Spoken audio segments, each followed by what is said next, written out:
नमस्कार बालक मित्रों, नमस्कार विद्यार्थी मित्रों, नोबल विद्यालय ऑनलाइन एज्युकेशन में आप સર્વેનું હાર્દિક સ્વાગત છે।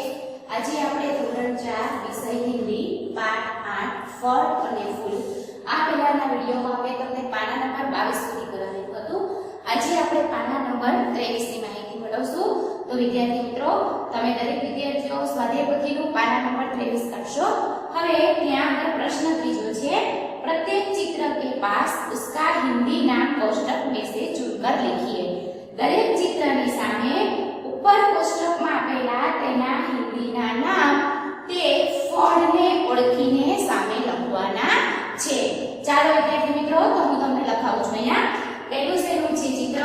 સફરજનનું। તો સફરજનને હિન્દીમાં શું કહેવાય? સેબ કહેવાય। હવે બીજું ચિત્ર છે દ્રાક્ષનું। શેનું છે? દ્રાક્ષનું। તો દ્રાક્ષને હિન્દીમાં અંગૂર કહેવાય છે। ત્રીજું ચિત્ર છે જામફળનું। શેનું છે? જામફળનું। તો જામફળને હિન્દીમાં શું કહેવાય? અમરૂદ। તો લખો અમરૂદ। પછી ચોથું ચિત્ર છે કેરીનું, જે આપણને બધાને બહુ ભાવે છે। કેરીનો રસ આપણે ઉનાળામાં 4 મહિના ખાઈએ છીએ। કેરીના અથાણા બનાવેલા હોય એ આપણે 12 માસ ખાઈએ છીએ। એટલે આ ફળ તો બધા ઓળખે જ। એને હિન્દીમાં શું કહેવાય? આમ। તો લખો આમ। પછી છે પાંચમું ચિત્ર દાડમ। તો દાડમને આપણે અહીં આગળ મેં તમને સમજાવ્યું હતું કે હિન્દીમાં શું કહેવાય? અનાર। તો લખો અનાર। છઠ્ઠું ચિત્ર છે સૂર્યમુખી, ફૂલનું ચિત્ર છે। તો દરેક વિદ્યાર્થી મિત્રો લખશે સૂર્યમુખી। પછી સાતમું ચિત્ર છે જાસૂદના ફૂલનું। તો જાસૂદના ફૂલને હિન્દીમાં શું કહેવાય છે? ગુડહલ। તો લખો વિદ્યાર્થી મિત્રો ગુડહલ। આઠમું ચિત્ર છે કેળા, એટલે કે કેળાનું। તો લખો સામે કેળા।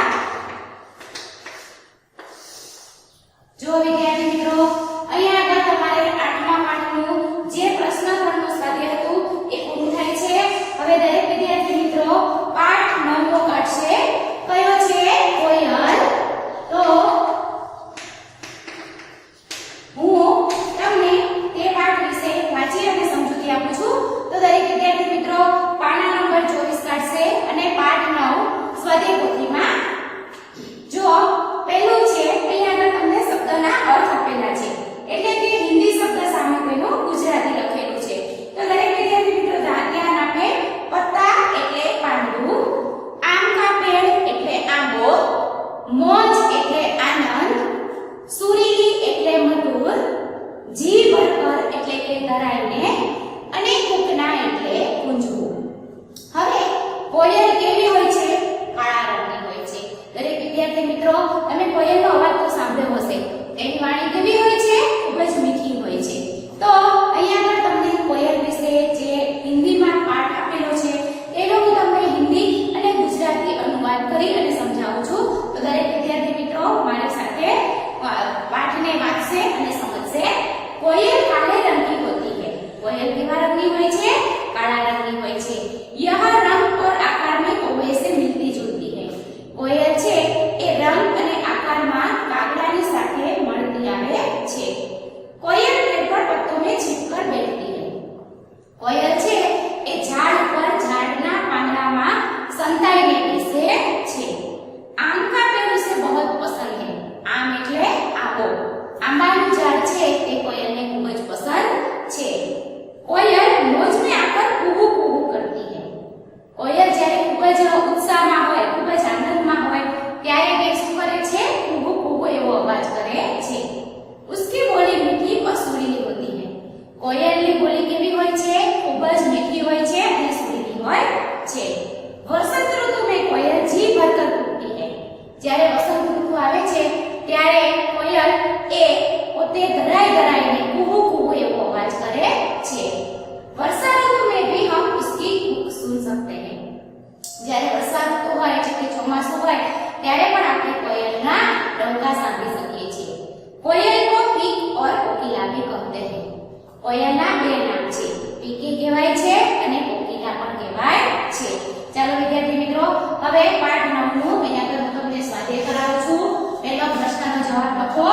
रंग और आकार में कोयल किससे मिलती जुलती है? तो लखो रंग और आकार में कोयल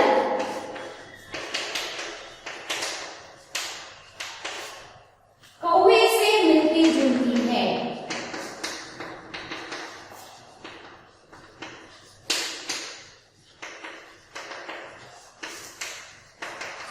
चलो बीजो जवाब लखो कौन सा पेड़ कोयल को बहुत प्रिय है? तो किसका पेड़? आम का।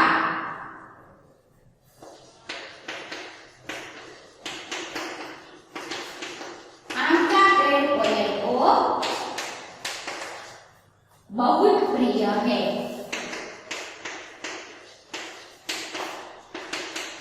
હવે ત્રીજો જવાબ છે कोयल की बोली कैसी होती है?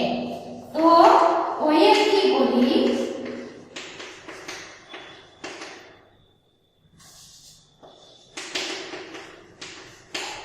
मधुर और सुरीली होती है। कैसी होती है? सुरीली होती है।